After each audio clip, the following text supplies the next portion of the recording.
The Clay Sentinel. Once upon a time, in the age we now call the Stone Age, there was a magical clay pot. Why do I say it was magical?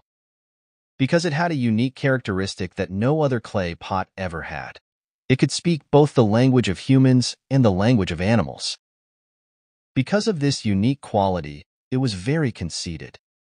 Let me describe how it looked. It was small and very plump, brown in color, with spots painted in red and yellow, and decorated with incised lines all over its body.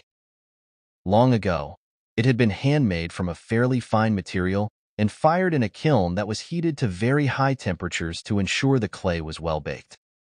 It was proud not only of its ability to speak, but also because it had a human face. It had the face of a young lady, with thin lips and tiny, line-like eyes. Even though people had already discovered the potter's wheel by that time and greatly appreciated this new technology for making ceramic vessels, the young lady with thin lips was still very pleased with herself and believed she was the most beautiful clay pot on earth. She refused to be used by humans. When they approached her, she would either give them a scornful look that frightened them or say something awful that scared them even more, and no one dared to touch her. She amused herself by frightening them and laughed so hard that her laughter could be heard in the neighboring tribe. But she had another bad habit that tormented the people. When guests came to the family who owned her, she would start cursing and criticizing the guests, but she wouldn't open her eyes so no one would notice she was speaking. She would say all sorts of insults, calling them stupid, fat, or ugly. The poor hosts were so embarrassed they wished they could sink into the ground. After a while, no one wanted to visit them anymore. And because they were superstitious and afraid of the young lady with thin lips, their clay pot, they didn't dare to throw her away. She laughed at them, her voice echoing all the way to the neighboring village.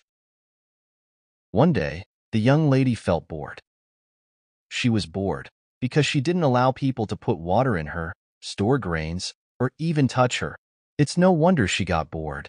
And what do you think she decided to do? She decided to go for a walk. Being plump and round, she easily rolled out of the house. And since she was well fired, she was sturdy and didn't break along the way. If she hadn't been fired at such a high temperature, she surely would have shattered on the road.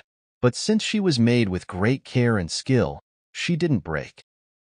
This was yet another reason for her to be even more proud, and she thought to herself about the other clay pots she knew that hadn't been fired as well as she was, imagining how they would have broken on the same paths she traveled.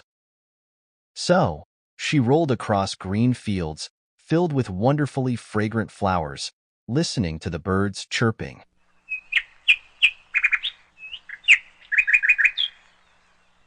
But by the afternoon, clouds began to gather and rain approached. Knowing she was well fired, she eagerly awaited the rain, ready to show the world that she wasn't afraid of water, as she wouldn't dissolve or deform in the moisture, unlike ordinary clay pots. And so it happened. The rain came, but she wasn't afraid.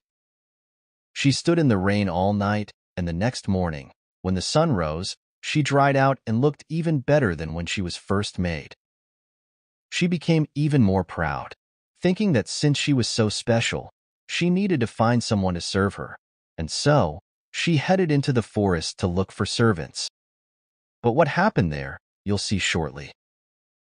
As soon as she entered the forest, she encountered a small, cute deer. Being so conceited, she wondered if she should accept such a servant, so small and ugly. At least that's how she perceived the deer, though it was not ugly at all, quite the opposite. While she was still thinking about whether to accept her as a servant or not, the deer greeted her. Good day, clay pot. What are you doing here in the forest? I've never seen a clay pot in the forest, only in people's houses. And how come you have a human face? Can you talk? Of course I can talk. I know everything better than humans. I'm smarter and more beautiful than any of them.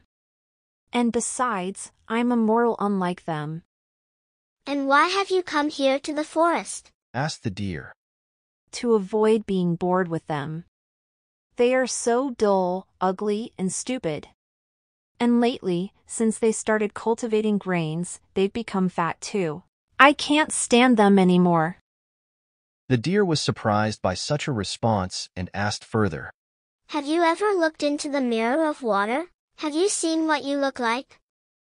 What do you mean? What do I look like? I'm the most beautiful in the world, small and delicate, with eyes like stars, lips like field flowers, and decorated with fine lines. In a word, the most beautiful. When the deer heard this, she laughed and said, To me, you look small and fat, just like you say the humans who bored you are.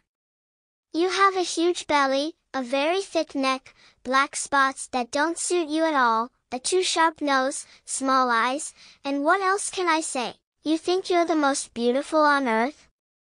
and she laughed at her even more. The clay pot, not used to such words and being exceedingly conceited, got so angry that she cracked on the spot and shattered into countless pieces.